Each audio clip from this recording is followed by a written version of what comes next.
eng buyuk turk hukmdori. Bu insonga bejiz bu ta'rif berilmaydi. Fotih Sulton Mehmedxonning hukmronlik davrida uning qo'shinlari jadallik bilan Bolqonlarda ilgarilab borar, hatto Italiyaning Otranto bandargohini ham egallab, keyingi safarlar uchun hozirliklar ko'rar edi. Turklar qarshisidagi Yevropada faqat bir so'z jaranglar edi. Turklar kelyapti. Fotih Sulton Mehmed bolalik davrida biroz sho'x va ustozlar gapiga quloq solmaydigan inson bo'lgani rivoyat qilinadi. Lekin Fotih ulg'ayishi bilan yelkasidagi yukni his qilib, qattiq ilm olishga kirishgan. Fotih Sulton Mehmedxon otasining ko'zida doim ikkinchi o'rinda ko'rilar edi.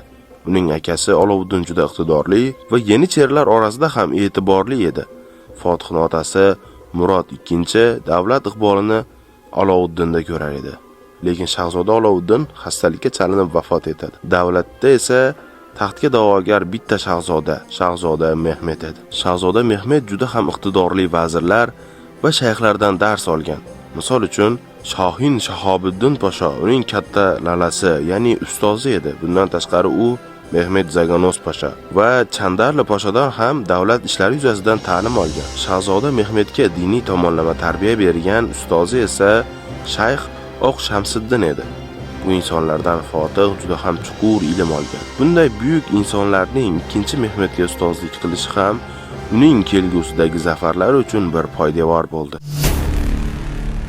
Fotih Sulton Mehmedxonning otasi Murod II umrining katta qismini janglarda sarflagan va Yevropa nazdida hech yengib bo'lmaydigan bir hukmdor edi. 1444-yilda Murod II Yevropa bilan Segervar shartnomasini tuzadi. Bu shartnoma mazmuni quyidagicha edi.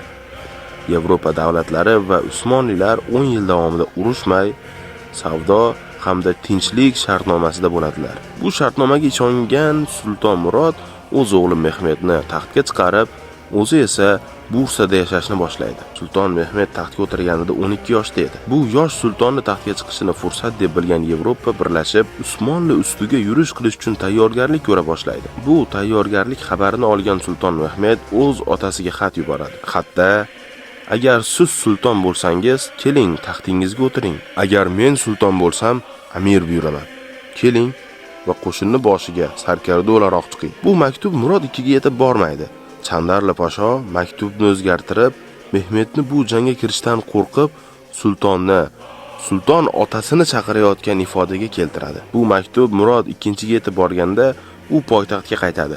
Bu paytda Chandarli Halil Pasho yenicherilarni Mehmedxonga qayrab bir isyon boshlaydi. Natijada Edirne qo'zg'olon ostida qoladi.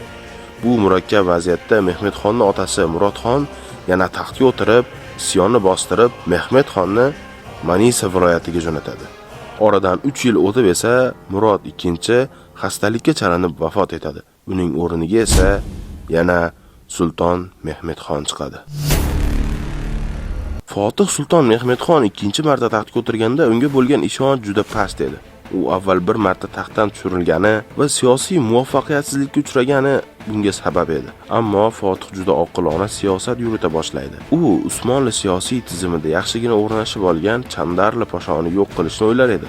Ammo uni birdaniga maqomidan olinishi ko'plab Chandarliga sodiq vazirlar va yenicherilarga yoqmas edi. Buni bilgan Fotih esa Chandarlini sadr-azam, ya'ni grand vazir, bosh vazir maqomida qoldirib, uni atrofidagilarni bir-bir tozalay boshlaydi. Chandarlining odamlarini o'rniga o'ziga sodiq bo'lgan insonlarni mansabga qo'yadi. Chandarlining o'zini esa qoldiradi. Chunki Chandarli shu qadar siyosatda va davlat ishlarida qobiliyatli ediki, uning o'rnini boshqa bir vazir to'ldirishi mushkul edi.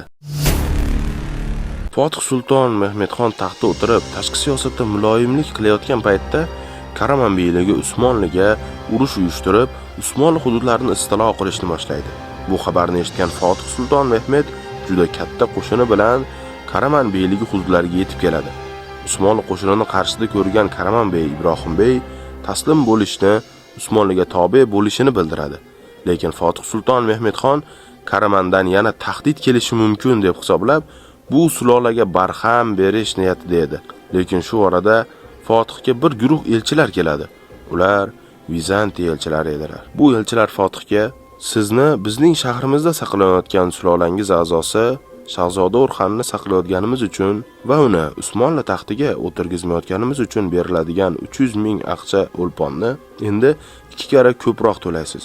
yo'qsa uni Usmonni taxtiga o'tirish uchun yuboramiz dedilar. Fotih esa ularga bu taklifni qabul qilishni o'ylab ko'rishi, eng to'g'ri qarorni esa Edirne saroyiga qaytganidan keyin aytishini bildirib, Vizantiya imperatorini hurmat bilan salomlashini bildiradi. Fotihning bu qarori qo'rquvdan emas, balki safar paytida ikki tomondan qamal ostida qolishdan saqlanish edi. Bu vaziyatdan keyin Fotih sulton o'ylab o'tirmay Ibrohim beyni tobeligini qabul qilib, Karaman beyligini o'ziga vassal qilib, Rum eliga Edirnega harakat qila boshlaydi. Fotihning qo'shinlari Edirnega o'tish uchun Gelibolu bo'g'oziga kelganda bu bo'g'oz Venedig floti tomonidan berkitilganligini eshitadi va Istanbul bo'g'ozi tomon harakatlanib, bu bo'g'ozdan o'tish qarorini oladi. Mehmedxon bu bo'g'ozga yetib kelib, Anadolu qalasi yonidan qayiqlarda qo'shinini o'tkazishni boshlaydi va bu yerda Vizantiya yoki Qora dengiz hujumiga uchrashdan qo'rqadi va Anadolu qarshisiga Rum eli tomonida bir qala barpo qilishni o'ylaydi.